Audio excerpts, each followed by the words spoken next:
Hello students, कैसे हैं आप सब। आई होप आपने पिछले वीडियो रिवाइज किए होंगे। जो चैप्टर हम लोग पढ़ रहे थे ज्योग्राफी का, मैन्युफैक्चरिंग इंडस्ट्रीज़, और आज इसी का हम लोग लास्ट पार्ट देखेंगे। लास्ट पार्ट में हमें सबसे पहला टॉपिक जो देखना है वो है लीस्ट कॉस्ट।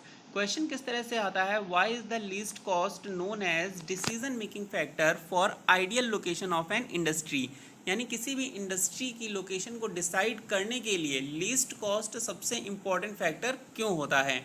तो ये हमने आपको पिछले वीडियो में काफ़ी डिटेल में एक्सप्लेन किया है कि लीस्ट कॉस्ट जो है वो डिसाइड करता है कि इंडस्ट्री के लिए लोकेशन सही है या नहीं। क्यों? क्योंकि प्रॉफिट अगर हमें मैक्सिमम कमाना है तो प्रोडक्ट बनाने की कॉस्ट को मिनिमम रखना ही पड़ेगा। आंसर किस तरह से लिखेंगे, least cost is the key factor that determines the location of an industry because industry tends to be located at a place. इंडस्ट्री को ऐसी जगह पर ही होना चाहिए वेयर फैक्टर्स ऑफ प्रोडक्शन, जहां पर उत्पादन के कारक जो कि होते हैं लेबर हो गया, रॉ मटेरियल हो गया, मार्केट हो गया, क्लाइमेट हो गया, एट्सेट्रा, ट्रांसपोर्टेशन एट्सेट्रा, ये सभी आइदर अवेलेबल हों, पहले से ही मौजूद हों, और can be arranged at low cost, कम से कम कीमत में अरेंज किए जा सकें। अब देखिए बच्चों, लीस्ट कॉस्ट का मतलब होता है कि किसी भी प्रोडक्ट को बनाने में कम से कम लागत लगे, जिससे कि हमें प्रॉफिट ज़्यादा से ज़्यादा मिले। और कम से कम लागत रखने के लिए हमें रॉ मटेरियल, यानी जिस रॉ मटेरियल से हमारा प्रोडक्ट बन रहा है उसके पास रहना पड़ता है, प्लस जो हमारा प्रोडक्ट फिनिश गुड है उसको बेचने के लिए मार्केट के भी पास रहना पड़ता है। और साथ ही साथ इन दोनों के पास रहने के लिए हमें क्या चाहिए, अच्छी ट्रांसपोर्टेशन फैसिलिटीज़। तो अच्छी ट्रांसपोर्टेशन फैसिलिटीज़ भी होनी चाहिए वहाँ पर, प्लस रॉ मटेरियल को फिनिश गुड में कन्वर्ट करने के लिए लेबर भी हमें चाहिए होता है। तो ये सारी चीज़ें जहाँ पर हमें मिल रही हो या जहाँ पर हम आसानी से अरेंज कर सकें, उसे ही हम कहते हैं लीस्ट कॉस्ट फैक्टर, और वही लोकेशन पर हम इंडस्ट्री सेटअप करते हैं।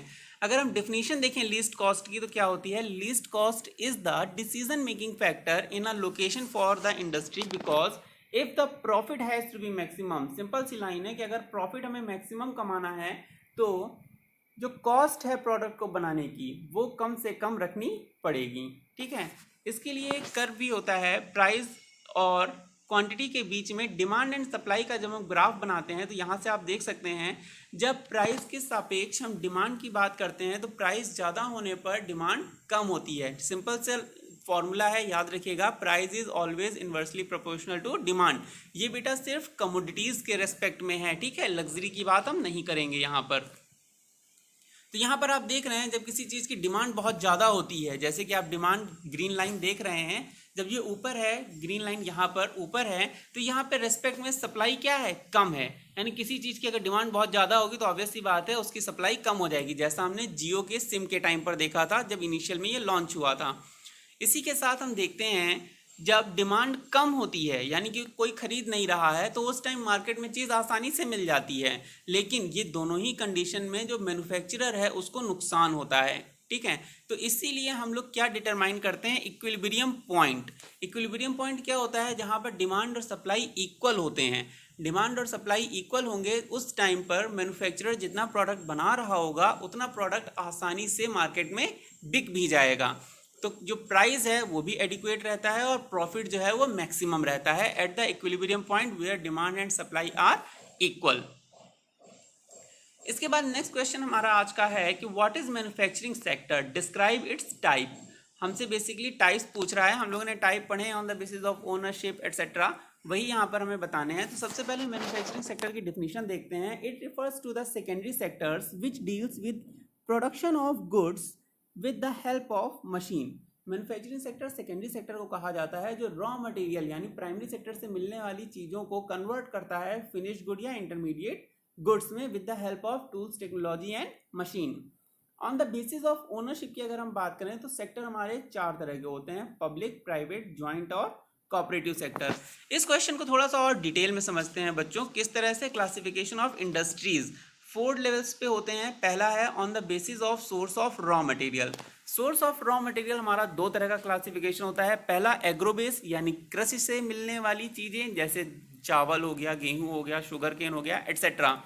आप एग्जांपल भी देख सकते हैं, cotton, wool, jute, silk, rubber, sugar, tea, coffee, ये जितनी भी इंडस्ट्रीज हैं ये सब कैसी हैं, एग्रोबेस।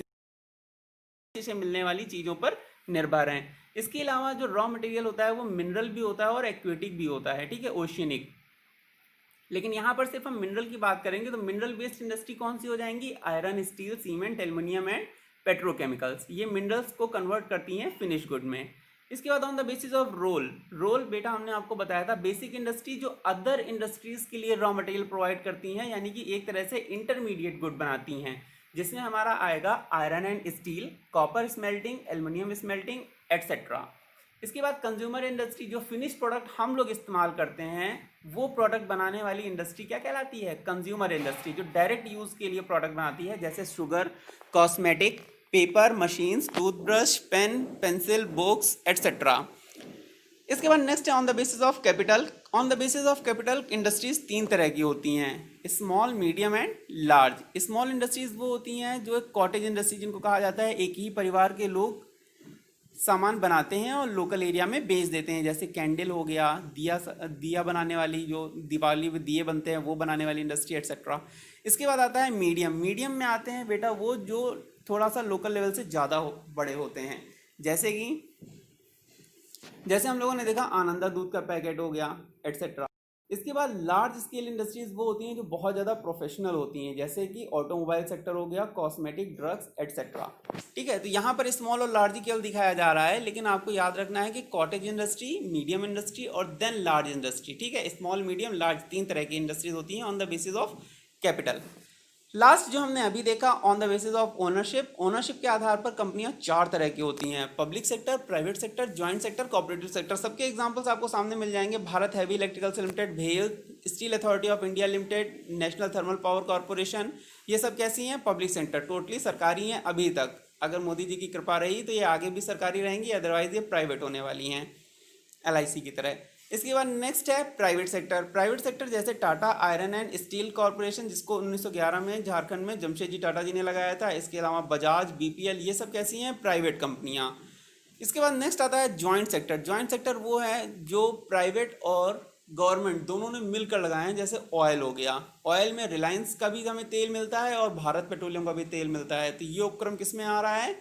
ज्वाइंट सेक्टर में।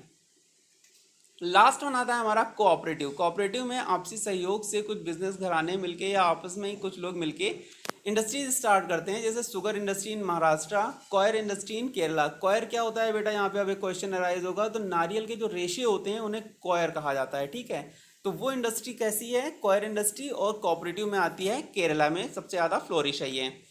इसके बाद नेक्स्ट क्वेश्चन जो आज का हमारा लास्ट क्वेश्चन है वो है what were the objectives of national jute policy 2005। तो सबसे पहले तो आपको यही याद रखना है कि नेशनल जूट पॉलिसी कब रिफाइन हुई है? 2005 में। In 2005 the national jute policy was adopted with the aim of, कुछ उद्देश्य थे जिसके कुछ ऑब्जेक्टिव्स थे जिनको पूरा करने के लिए 2005 में नेशनल जूट पॉलिसी अडॉप्ट की गई थी। पहला क्या था? Increasing productivity. ऑब्वियस सी बात है, जूट पॉलिसी है तो जूट का प्रोडक्टिविटी इंक्रीज करने के लिए, उत्पादन बढ़ाने के लिए। सेकंड है हमारा growing better quality of jute. Jute की प्रोडक्टिविटी के साथ साथ क्वालिटी भी इंप्रूव करने के लिए, कि अच्छी क्वालिटी का जूट प्रोड्यूस हो, इसके लिए भी प्रयास किया गया है इसमें। थर्ड है higher yield per hectare and better price for jute goods. Higher yield है हमारा, हायर यील्ड का मतलब है ज़्यादा उत्पादन हो। पहले जैसे 1 हेक्टेयर पे 10 टन हो रहा है, तो अभी क्या हो? 1 हेक्टेयर पे 15 टन, ऐसे उत्पादन, यानी सेम एरिया पे प्रोडक्शन जो है क्वांटिटी वाइज बढ़ाया जा सके, उसे हम कहते हैं हायर यील्ड। यील्ड का मतलब होता है आउटपुट जो हमें प्राप्त हो रहा है। और better price for jute good, और जूट गुड्स का अच्छा प्राइस मिले। अच्छा प्राइस कैसे मिलेगा जूट गुड का? जब हम जूट गुड को फिनिश अच्छे से करेंगे, उनको वैरायटी ऑफ प्रोडक्ट्स देंगे। जैसे हम आपको एग्जांपल में दिखाएं बच्चों, तो सबसे पहले तो इसको देख लेते हैं कि जूट से क्या क्या बन सकता है। नॉर्मली जूट की जब बात की जाती है तो लोगों के दिमाग में बोरी वगैरह या पैकेजिंग के लिए या रस्सी वगैरह का ध्यान आता है, लेकिन जूट से आप देख सकते हैं जूट मार्केट कितना ज़्यादा वास्ट है। इससे हैंड बैग्स और जो दरी वगैरह होती हैं, मैट फिनिश एटसेट्रा भी बनती हैं इससे। प्लस इससे जो इसका जो रिफाइन होता है जूट का रेशा, उससे कुछ पहनने के लिए भी बनते हैं चीज़ें, जो कॉटन या क्लोथ्स कह सकते हो, फैब्रिक कह सकते हो आप। तो यहाँ पर हम देखते हैं सबसे पहले in 2005 national jute policy was formulated with the objective of increasing productivity, I told you earlier, and improving quality, also ensuring good prices to the jute farmers and enhancing the yield per hectare. The 4 points I told you earlier. The main markets, ये नया है यहाँ पर, इसको देख लेते हैं. The main markets are USA, United States America, Canada, Russia, United Arab Republic and UK, United Kingdom and Australia. ये वो कॉन्टिनेंट्स या देश हैं जहाँ पर जूट सबसे ज़्यादा हम लोग एक्सपोर्ट करते हैं. ठीक है. कंपटीशन, लेकिन ऐसा नहीं है कि जूट इंडस्ट्री भारत में बिना किसी प्रॉब्लम के चल रही है. बहुत सारी प्रॉब्लम्स भी फेस करनी पड़ रही हैं, जिनमें से सबसे पहला आता है stiff competition in the international market from synthetic substitute. Jute जो है तो उसको ज़्यादा तो प्रोड्यूस किया जा सकता है, लेकिन बहुत ज़्यादा नहीं, क्योंकि एक निश्चित क्वांटिटी तक ही प्रोड्यूस कर सकते हैं, वो नेचुरली ग्रो हो रहा है. लेकिन सिंथेटिक सब्सटीट्यूट जो है, जैसे प्लास्टिक हो गया, ये सब बनाए जाते हैं, तो ये कितने भी बनाए जा सकते हैं. ठीक है. तो इससे हमें बहुत ज़्यादा कंपटीशन मिल रहा है, और जब कोई लिमिट नहीं है बनाने की, तो सिंथेटिक सब्स्टिट्यूट जो होते हैं वो सस्ते मिलते हैं. प्लास्टिक की बोरी वगैरह हमें सस्ती मिलती है, जबकि जूट जो है वो थोड़ा सा कंपेरेटिवली प्राइस हायर रहता है. ठीक है. तो इसकी वजह से हमें बहुत ज़्यादा कंपटीशन देखने को मिल रहा है, जूट इंडस्ट्री को फेस करना पड़ रहा है सिंथेटिक सब्स्टिट्यूट से. सेकंड जो हमें सबसे ज़्यादा फेस करना पड़ रहा है चैलेंज जूट इंडस्ट्री में, वो है कॉम्पिटिटर्स लाइक बांग्लादेश. बांग्लादेश आपको पता होगा, जब इंडिया का पार्टीशन हुआ था 1947 में और ईस्ट पाकिस्तान बनाया गया था बांग्लादेश को, तो भारत में जितना जूट एरिया है उसका लगभग 75%, 3/4 एरिया, जूट प्रोडक्शन एरिया, वो बांग्लादेश में चला गया था, और भारत के पास सिर्फ 1/4 रह गया था. तो ऑब्वियस सी बात है, लैंड एरिया बांग्लादेश के पास ज़्यादा है, तो वहाँ पर भी जूट का प्रोडक्शन बहुत ज़्यादा हो रहा होगा. इसलिए हमें बांग्लादेश, ब्राज़ील, फिलीपींस, इजिप्ट और थाईलैंड जैसे दूसरे देश जो जूट का प्रोडक्शन कर रहे हैं, उनसे बहुत ज़्यादा कंपटीशन फेस करना पड़ रहा है, क्योंकि उनके पास ज़्यादा है, तो ऑब्वियसली बात है वो थोड़ा सस्ता भी बेच सकते हैं, लेकिन हमारे पास उतना ज़्यादा नहीं है, तो हम प्राइस को मेंटेन करके चलते हैं, जिससे हमारे फार्मर्स को भी नुकसान ना हो. इसके अलावा गवर्नमेंट बहुत ज़्यादा सपोर्ट कर रही है. गवर्नमेंट का सपोर्ट कैसे रहा है, तो गवर्नमेंट का सपोर्ट सबसे पहले तो हमने यही देखा कि नेशनल जूट पॉलिसी वो लेकर आई 2005 में, जिसमें ढेर सारे ऑब्जेक्टिव रखे गए हैं, ना सिर्फ जूट प्रोडक्ट्स के प्राइस और क्वालिटी को बढ़ाने के लिए, बल्कि जो फार्मर्स हैं उनकी वेल्थ और पोजीशन को भी इम्प्रूव करने के लिए. इसके अलावा government policy of mandatory use of jute packaging, at least India के अंदर तो गवर्नमेंट ये मैंडेटरी कर सकती है कि प्लास्टिक और सिंथेटिक फाइबर का इस्तेमाल ना किया जाए, क्योंकि ये इन्वायरमेंट को नुकसान पहुंचाते हैं. इसलिए जूट के इस्तेमाल को कंपलसरी किया गया है by making laws and making it mandatory within the nation. तो इस तरह से हम देख रहे हैं कि गवर्नमेंट भी सपोर्ट कर रही है, और जो चैलेंजेस हैं उनको भी ओवरकम कर रही है जूट इंडस्ट्री तेजी से. तो ये था आपका बेटा पूरा चैप्टर मैन्युफैक्चरिंग इंडस्ट्री, जो हमने 3 सेशन में कंप्लीट किया है. इसके बाद नेक्स्ट वीडियो में हम लोग देखेंगे इस चैप्टर के ऑल पॉसिबल 1 मार्क्स क्वेश्चंस. तो बने रहिए हमारे साथ एंड रिवाइज करते रहिए. मिलते हैं नेक्स्ट वीडियो में. Till then, thanks for watching. Take care.